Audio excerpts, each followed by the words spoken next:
Bem, hoje no projeto nós vamos apresentar a professora Áurea, uma pessoa que vai contribuir muito para vocês, principalmente nesse momento aí da redação, que normalmente é o momento que vocês têm mais medo, além de outras dicas que ela vai passar para a gente. Não é mesmo, Áurea? Ok, boa noite a todos, boa noite, Jimena.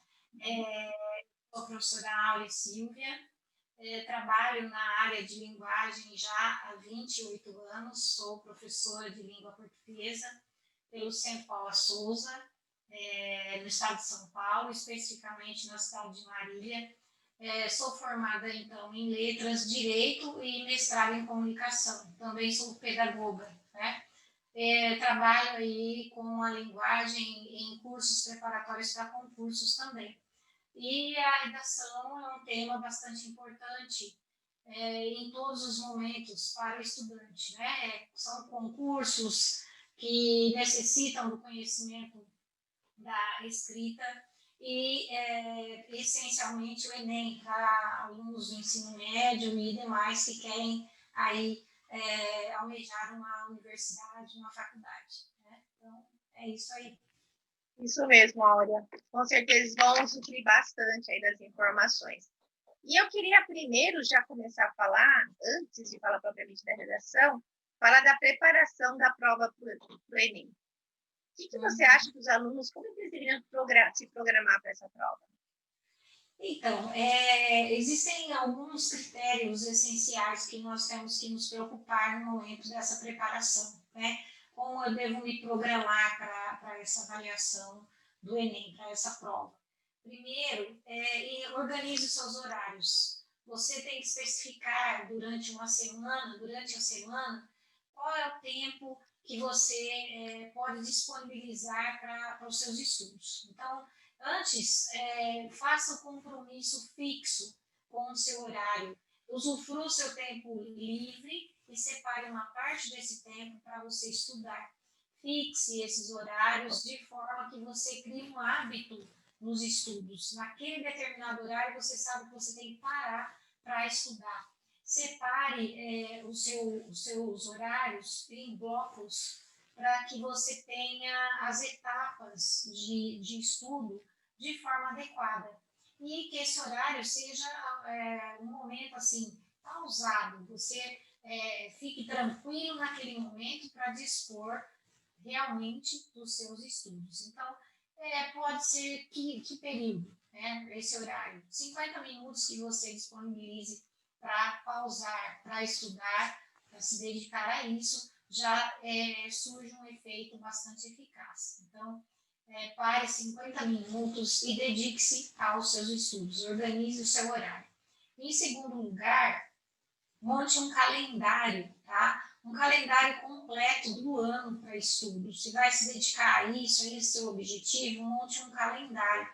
Vá atrás de organizar o seu tempo de forma que ele seja suficiente para fazer os seus trabalhos escolares, as suas atividades diárias e esse tempo de estudo que você tem, certo? Então, monte um calendário, adeque esse horário seu, as suas atividades de estudo.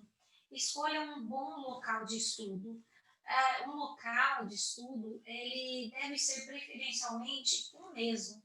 Então, sempre você vai àquele local que você acaba tendo o hábito de ir àquele local, que é aquele momento, que é o seu momento. Um local que evite muito movimento, muito barulho, é um local que deve evitar um estresse, né, ao seu lado, e procure, assim, cômodos da casa que você se sinta o mais acomodado possível, tá? Então, evite celular, evite cair em tentação de ficar observando internet, WhatsApp. Dedique-se realmente a isso. Não olhar propagandas, nada. O seu momento, esse local é o seu local, é o seu momento. Então, dedique-se a ele, certo? uma outra situação é dividir suas tarefas. Adquirir o hábito de começar a estudar sempre pela matéria mais difícil. Então, pega é mais difícil, porque é mais fácil, você já tem alguma coisa em mente. Então, vai pegando aquilo que seja mais difícil para você. Você vai se colocar e a sua mente vai ficar mais alerta e você vai despender mais energia para isso, tá? E isso facilita a sua compreensão, ok? Faça tópicos do que você deve priorizar do seu estudo, dessas tarefas que você tem que fazer. Priorize, então, o que é relevante, ok? Priorize o que é relevante. Às vezes, temos vontade de evitar a começar a estudar, por não termos aquela vontade e acabamos nos levando para outras coisas que nos distraem, que se tornam mais divertidas, às vezes, mas nós temos que priorizar o que é relevante, evitar as distrações, pensar no objetivo que nós temos em frente, tá? Então, se você é muito perfeccionista, se você demora a começar um projeto, comece sobre aquilo que você quer de essencial. Então, faça um rascunho, coloque no papel e vai organizando. Passe a limpo as suas ideias e se organize, tá? Use o tempo todo que for disponível para isso. Você deixou lá os seus 50 minutos, você tem o seu local adequado. Utilize todo esse tempo para esse fim. Aproveite todos os recursos disponíveis que você tiver para te auxiliar. Então, recursos audiovisuais na internet e qualquer meio que possa estar disponível para fazer com que você aprenda mais, se torne menos cansativo. Muito bem, excelentes dicas, até para nós, né? Porque nós sempre estamos estudando, somos eternos estudantes, né, Áurea? Muito bem, eternos estudantes. Muito bem. Aí, uma das coisas que eu queria comentar com você é que existem várias teorias, né? No dia anterior, você não estudar, você só procurar descansar, como tem gente que quer correr atrás do tempo que ficou perdido. O que você aconselha nesse dia anterior? Como que ele deve agir? Então, quando você faz tudo isso que eu falei anteriormente, você se prepara, você se dedica, você não tem necessidade de ficar a noite toda lá ainda tentando se preparar. Só age dessa forma quem não se dedicou, quem não se preparou, certo? Então, eu aconselho descansar. Procure tranquilizar a sua mente para que você dedique o máximo possível daquilo tudo que você já adquiriu de conhecimento para aquele momento da prova. Então, aconselho descanso, não revise conteúdo, porque o que você tinha que fazer, você se organizou, você vai ter em mente no momento da prova. Exatamente, pode causar nervosismo, na verdade, né? Porque aquela ânsia de querer fazer o que você não fez acaba causando mais nervoso, né? E agora, a Áurea falando da hora da prova, da hora do checkmate. Primeiro, procurar fazer aquilo que sabe, ou dar uma lida inteira na prova. Eu acho que isso serve para qualquer tipo de prova ou concurso, né? Essa dica. Sim, é interessante, e eu digo por experiência própria, por concursos públicos que já fiz, é interessante dar uma lida geral e conforme você lê, você já vai marcando aquelas a lápis, certo? Aquelas respostas que você acredita ser a certa. Há um ditado que diz assim, a primeira impressão é a que fica. Já ouviu falar? E isso é verdade. Nos cursinhos preparatórios para concurso, eu sempre falo isso aos meus alunos. Aquela primeira impressão que você tem, marque-a e deixe quieto, esqueça. Passe para as demais se você tem mais dificuldade. Mas é importante você dar uma lida geral e aí você vem à sua mente já aquela impressão de que aquela resposta é adequada, já vai marcando. E você não perde mais tempo. Então, você já tem uma ideia fixa ali, você já marcou as respostas que você que está aqui no seu HD, certo? Então, olha só. a impressão é que fica. Ótima dica. Eu tenho dúvidas quando eu vou fazer a prova na faculdade, o que eu faço? Vou para onde? Mas, olha, ótima dica. Melhor é ir lendo tudo, vai lendo e já anotando, já fazendo um xizinho naquela que você tem certeza. Já aí você elimina aquelas situações que você tem certeza, questões. Muito, muito bem. Bom, vamos começar a falar da temida redação. Como se preparar para ela? O pessoal fala de redação, eu tenho que fazer milhares de redações, como que eu estudo para fazer redação? Olha, tem todo um passo a passo, mas todo o processo de redação, para a elaboração de uma redação, é um processo um tanto quanto longo. Por quê? Porque ele vem dos seus conhecimentos anteriores, de tudo aquilo, de toda a experiência na gramática, na fonética, de toda a sua experiência de linguagem. A redação em si não é só fazer a redação, mas é expor o seu conhecimento a respeito da linguagem.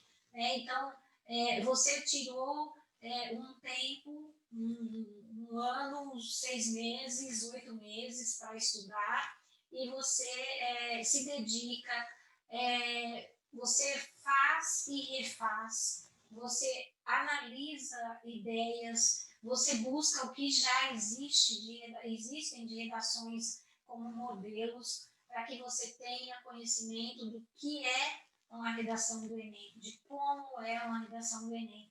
Então, primeiro, treine diversos temas. Para treinar, você precisa pesquisar, você precisa estudar, então você precisa buscar o conhecimento a respeito dos temas que estão em andamento na mídia, que estão na mídia. Certo? Então, vai buscar propostas de redações que estão na internet, que estão disponíveis, e treinar os temas. Buscar conhecimento a respeito deles, treinando. Controlando o seu tempo, no momento da prova, tem que controlar o seu tempo também. Né? Durante a preparação para a prova, é muito importante que você controle a ansiedade e o tempo. O que fazer primeiro? Faça a redação primeiro. Antes de você responder as questões, tem como fazer a redação, faça a redação primeiro. Todo o rascunho, você já dedica suas ideias ali e deixa. E vai fazer a prova. E depois você retoma. O Enem é uma prova muito extensa. E para que o candidato consiga concluir essa prova, o ideal é que a redação seja feita em até 1h30. Então, você tem que treinar bastante a escrita, como você vai escrever. Então, treine a escrita, o tempo que você leva para fazer uma redação, busque os conhecimentos a respeito de temas diversos, para que você possa conseguir desenvolver uma boa redação. Olha, ótimas dicas. Agora, eu li, eu não tenho muita experiência no Enem, mas eu li que o Enem cobra uma única estrutura de texto, que é a dissertativa argumentativa. Então, a proposta de redação ela vem acompanhada, às vezes, por textos de apoio, que podem ser científicos, notícias, coisas atuais. Como, neste momento, ele pode estruturar essa redação com alguma linha de raciocínio? Sim, para começar a estudar a estrutura da redação, é preciso desmembrá-la em 3 partes. Tá? A redação, como você disse, é um texto dissertativo argumentativo. Ele é composto de 3 partes: introdução, argumentação e conclusão.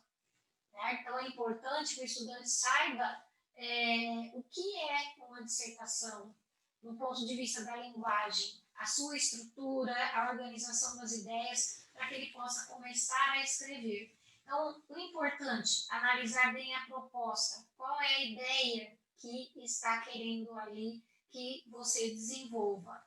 Né? Então, analise qual é a proposta apresentada. Então, como você disse, tem textos de apoio, eu tenho que observar os textos de apoio e vou tirar a ideia-chave. É o mais importante. Primeira situação, qual é a ideia-chave? chave da redação. Tente comparar o seu texto, depois que você desenvolveu, colocou lá o seu rascunho, comparar o seu texto com notas, a nota 1000 já divulgada de avaliações do Enem, né? Comparando, avaliando os conectivos que já foram usados, quer dizer, aqueles elementos que você inicia a frase, que você finaliza, que você inicia um novo parágrafo.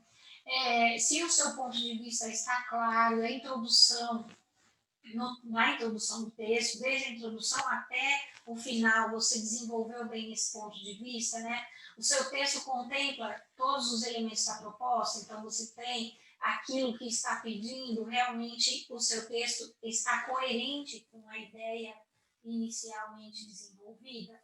Para que você faça isso, você tem que ampliar o seu repertório com leituras por meio de diversos tipos de textos. Tá? Então, é importante isso. Há uma estrutura a ser seguida: introdução, argumentação e conclusão. Com certeza. É um conhecimento que ele vai adquirindo com o tempo, que na hora H vai precisar ele vai argumentar. É isso.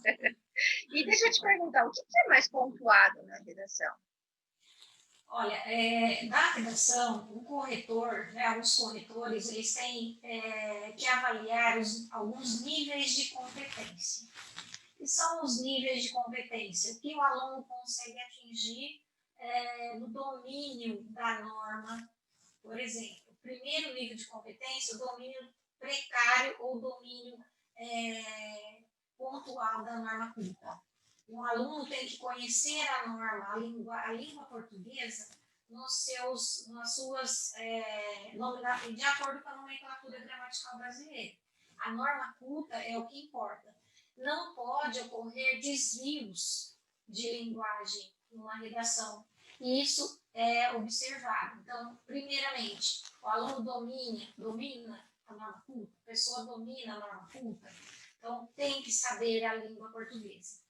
A segunda situação, ele foge ao tema, ele está de acordo com o tema, foge ao tema ou está de acordo com o tema que foi pedido inicialmente. Se ele não atinge, já é um problema muito sério, se ele não atinge a ideia pedida, que é o tema desenvolvido na redação.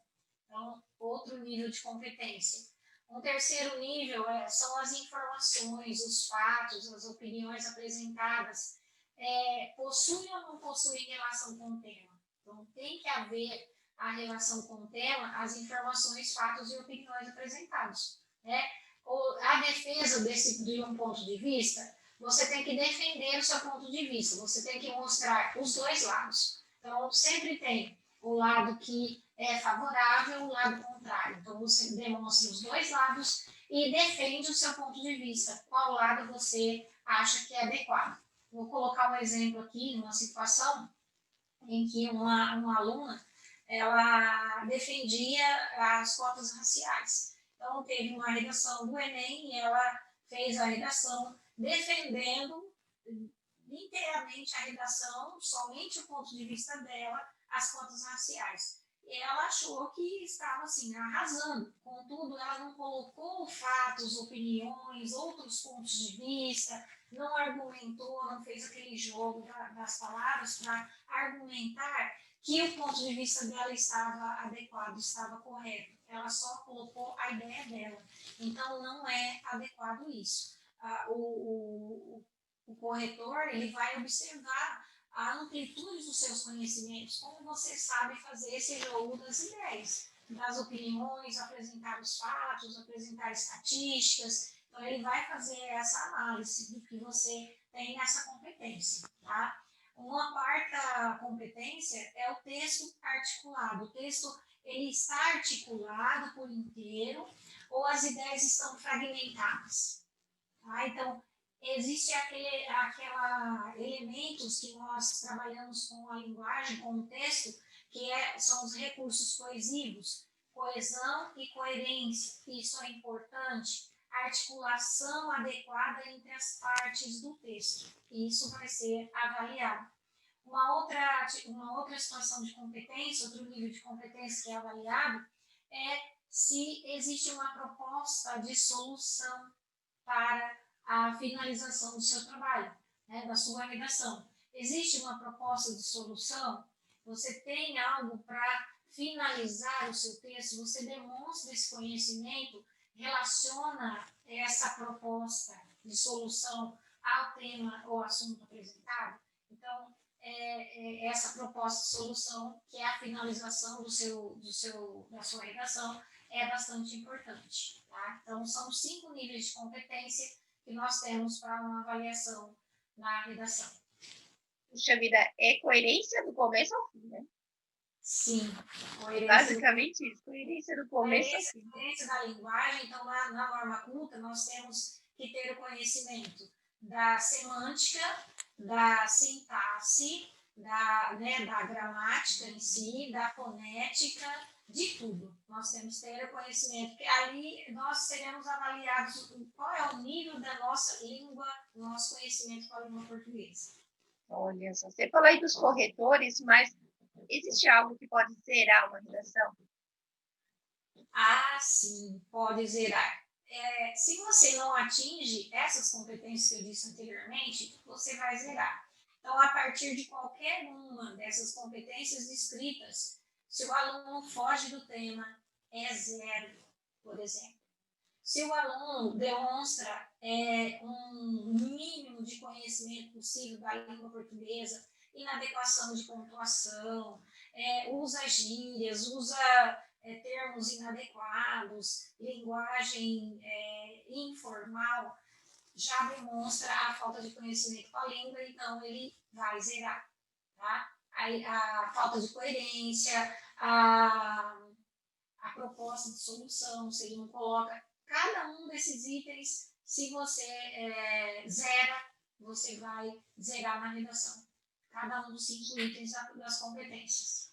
Puxa vida, perigoso aí, hein? Agora, você falou dos corretores e tal. O aluno tem que se preocupar com a caligrafia dele? Bastante. Você tem que, o corretor tem que conseguir ler a sua redação. Certo? Então, a inadequação na caligrafia, inadequação ortográfica, torna a redação ilegível. Então, o que não se consegue ler, não se avalia. Se eu não consigo ler, eu não vou avaliar, já vou deixar de lado. Então, até a estrutura da sua redação. Se você utiliza o cantinho do lado, assim, para fazer aquela tripinha que vai descendo, sabe? E manchando tudo o texto, você estraga a sua redação. Certo? Então, a redação tem que ter uma forma, tem que ter uma estrutura. E a caligrafia é muito importante. O que acontece? Vários concursos públicos, como, por exemplo, da Polícia Federal, que contém redação, ou Polícia Estadual, que eu já trabalhei em concursos, em cursinhos preparatórios, você tem que ter a letra cursiva, não pode ter a letra de forma. No Enem, eles vão observar essa falta de conhecimento da letra cursiva também, tá? Não que vai ser excluído, mas atrapalha. Então, a falta de conhecimento de desenvolver a redação com uma letra cursiva já atrapalha um pouco a sua média na redação. Olha só. Então, uma má caligrafia, ele está lutando contra ele mesmo, né? Sim, já é uma denúncia de falta de conhecimento. Bom, nós falamos sobre a caligrafia e, Áurea, antes, você falou para eles fazerem um rascunho. Tem que checar antes de passar limpo, né? Sim, isso é bastante importante. Então, você faz o rascunho, você dedicou aquele tempo, 1 hora, meia hora para escrever ou 1 hora para escrever, retome essa leitura, analise cada parte do texto, a introdução, o desenvolvimento, a conclusão, observe a coerência entre as partes do texto, toda a caligrafia, a ortografia, observe tudo. Pontuação é bastante importante. Você tem que saber onde colocar uma vírgula de maneira adequada. Então, corrija todas as falhas durante essa retomada da leitura, e aí você passa limpo de forma mais adequada, né, tentando buscar a melhoria possível do texto. Entendi. E na redação do Enem, é preciso título? Sim, muito importante, tem que ter o título, sim. Muito importante, sem o título também é uma forma que você vai ser avaliado com uma nota mais baixa. É bastante importante, porque é diferente você ter o tema e o título. O tema é o assunto a ser desenvolvido, o que vai ser demonstrado a partir daquelas ideias iniciais apresentadas ali na redação, antes do texto, pré-texto, tá? E o título é o nome que você, é pessoal, é o nome que você dá àquele texto que você está escrevendo, é a sua cara, é o seu olhar ao texto. Entendi. E tem quantidade de parágrafos exata no Enem? Sim. O que a gente trabalha, mais ou menos, na redação é uma média de 4 a 5 parágrafos. O que eu costumo explicar aos meus alunos? A gente desenvolve dessa forma.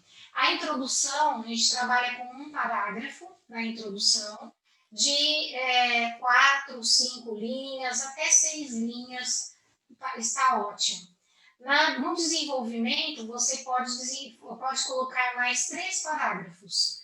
3 parágrafos a 4 parágrafos, depende do número de linhas que você vai desenvolver nesses parágrafos.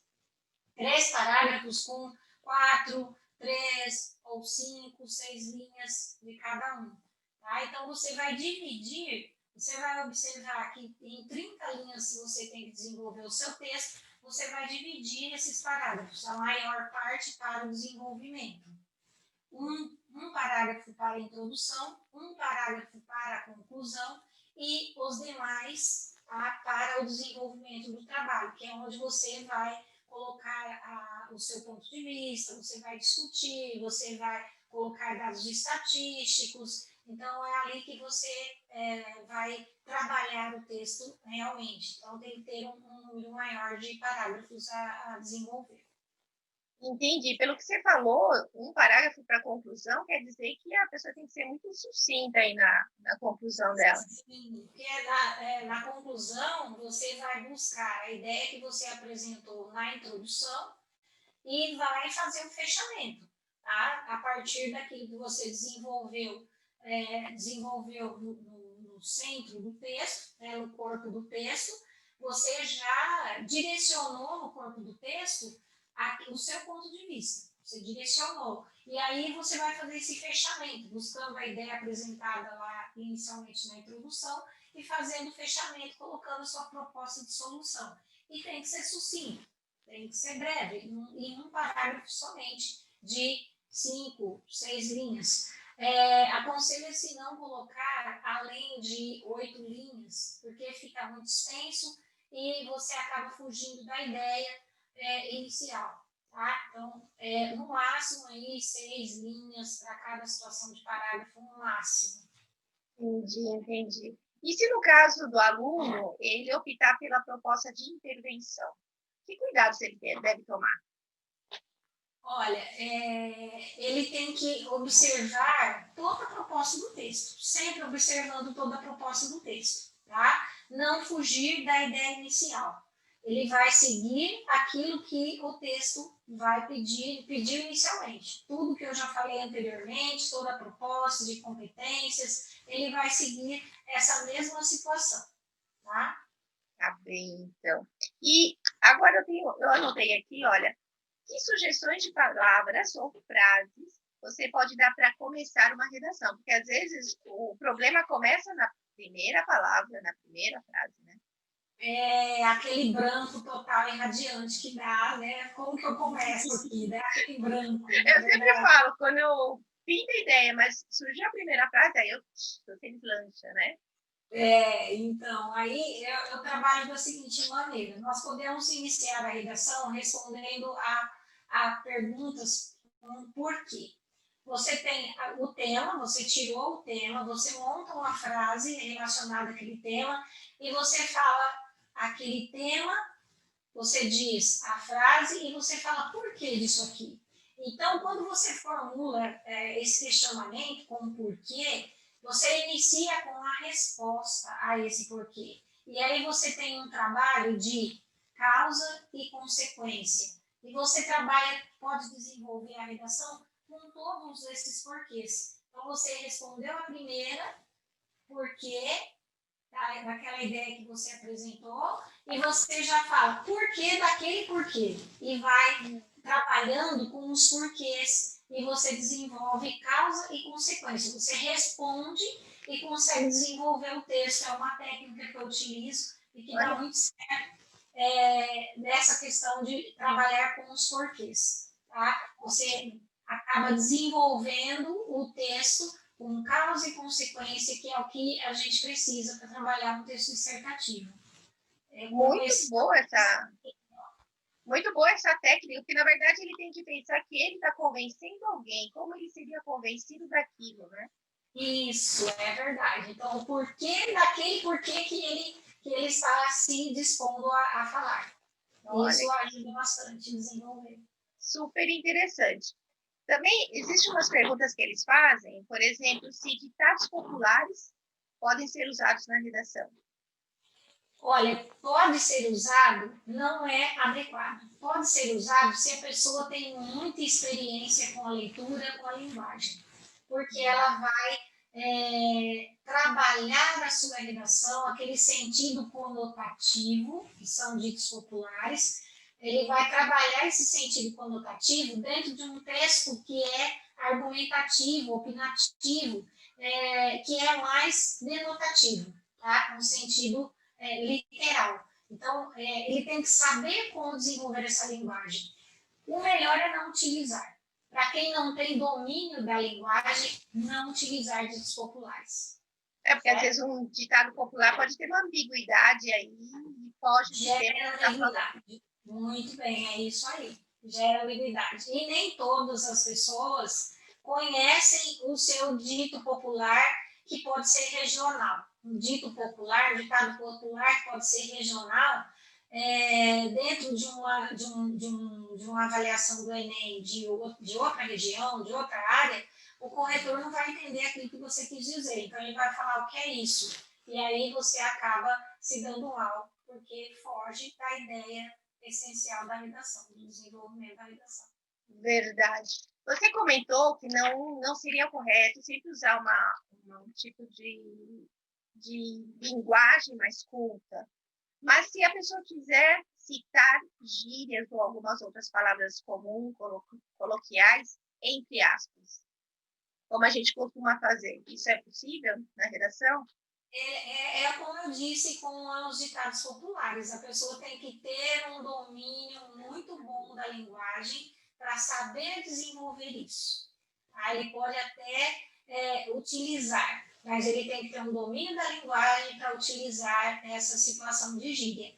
As gírias vêm de formas, de situações informais, de grupos específicos de pessoas. Então, nem todo mundo conhece as gírias, então não é adequado, não entra na linguagem formal e não é adequado o uso. Contudo, algumas pessoas têm domínio de como trabalhar essa forma de linguagem e pode até utilizar, mas tem que saber como utilizar. Entre aspas, sempre. Entre aspas, nem sempre. Tá bom, você já falou que seria uma linguagem culta, mas só para reforçar, nada de linguagem de redes sociais, de WhatsApp, abreviação. Nada. Isso, a linguagem cotidiana é a linguagem chamada informal. E quando nós trabalhamos a forma escrita, nós não podemos utilizar a linguagem informal. Essa linguagem comum do dia a dia, a linguagem das redes sociais, esquece. Se você utilizar, você vai entrar naquela ausência das competências da linguagem, que eu disse que é o primeiro item do nível de competência. Você não tem conhecimento da linguagem e você vai demonstrar por aí. Então, demonstrou, colocou aí, utilizou gíria, ditos populares, linguagem de internet, abreviações, porquê, PQ, para, colocar pra, não, você, VC, nada disso. Se você utilizar falta de conhecimento da língua portuguesa, mas irá. Olha só. Bom, você já falou, já aconselhou a pessoa a fazer primeiro a redação, o seu rascunho da redação. E aquela pessoa que deixou por último? Não é aconselhável e você vai atrapalhar o ritmo e você pode deixar a redação por último e você já está estressado com tudo que você já leu, por tudo que você já passou. Você deixou de responder questões que você não sabia, você vai ter que retomar a prova e você já está com a cabeça a mil, já tem muita informação na sua mente está cansada. Então, não é aconselhável que você deixe por último a redação, para que você não deixe a sua mente cansada, que é nesse momento que você precisa estar relaxado, que estar focado na redação. Então, é aconselhável você não fazer isso. Primeiro, a redação. Primeiro de tudo. É verdade, porque isso vai causar mais nervosismo, porque as outras dependem do que você estudou. Essa vai depender da sua criatividade. A criatividade a gente precisa estar relaxado e focado. Estar bem. É isso. Muito bem. Bom, Mauro, eu gostaria de fazer um último pedido. Que último conselho você daria, de maneira geral, assim, aos estudantes que estão nervosos, que sofreram, esse ano tiveram aulas online, muitos não estão tendo nem aula, estão preocupados aí de prestar um exame sobre um ano que praticamente eles não tiveram, né? Grande parte deles. Verdade. A situação está bem complicada, né? Diante de todos esses acontecimentos que nós temos aí. Contudo, o que eu aconselho é foco. Você tendo um objetivo, você consegue, sim, você vai dar conta de responder, você vai dar conta de fazer as redações, mas é tudo isso que eu disse, né? Você ter a dedicação, o tempo, a busca pelos conhecimentos, é o importante. Então, a chave para que você tenha uma escrita adequada na redação, seja mais assertivo no momento da prova, é a busca do conhecimento. Tá? Então, a experiência que você tem durante todo o seu período de estudo, pode parecer que você vai, chega num dia, será que eu vou estar pronto? Será que eu vou conseguir? Sim, nós temos uma chavinha, nós temos uma caixinha em nossa mente que fica ali recebendo, e no momento certo você vai conseguir colocar as ideias em ordem, você vai conseguir dar conta de desenvolver um bom texto, um bom trabalho de toda a prova, né? Porque você já tem na sua caixinha, no seu HD, todo o conhecimento ali. E no momento certo você vai colocar a sua experiência em ação. Eu achei graça porque eu falei mal de professora, né? Eu também, quando ensino idiomas, eu falo, confie na sua mente. Cada Sim. conhecimento eu falo que vai para uma gavetinha da sua cabeça, e aí ela vai fazer o que você aprendeu hoje, vai fazer conexão com aquela gavetinha e vai aumentando o seu conhecimento. No momento certo, você solta palavras que você nem sabia que sabia. Verdade. Conhecimento acumulado, né? É o conhecimento acumulado, é isso mesmo, a palavra certinha. Conhecimento acumulado é experiência de probabilidade de ganho, né, de acerto em uma avaliação. Ok. Exatamente. Pensando, eu sempre falei com algumas meninas, né, a respeito do nervosismo, fiz uma entrevista com 2 meninas, e elas falaram que elas se sentem muito prejudicadas porque não tiveram aula, outras pessoas se prepararam mais, mas tudo depende do estudante. O estudante pode ter a melhor escola e pode não passar porque ele não se dedicou. É verdade, não se dedicou. Pode ter lá, pagar a melhor escola, mas ele só foi um corpo presente. Não teve aquisição de conhecimento, né? Não adianta vocês ter ali o melhor de tudo, mas você não aproveita aquilo de melhor que você tem.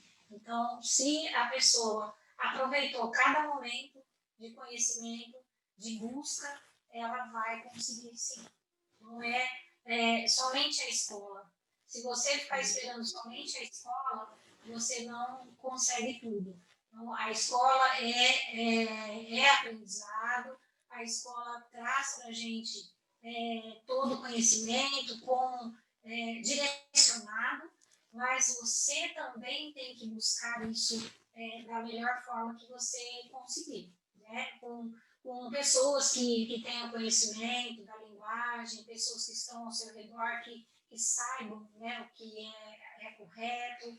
Então, buscar de todas as formas. Na internet tem muita coisa boa, mas também tem muita coisa ruim. Então, saber selecionar aquilo que vai ser bom para você, né? Viável para você, que você vai aproveitar isso para a sua vida, para o seu objetivo. Qual é o seu foco? Bom, olha, eu acho que a gente abrangeu todos as grandes dúvidas, pelo menos que eu coletei na internet, coletei com alguns estudantes. E eu só tenho a te agradecer o horário que nós estamos fazendo isso, o seu tempo, a sua dedicação aí de me atender.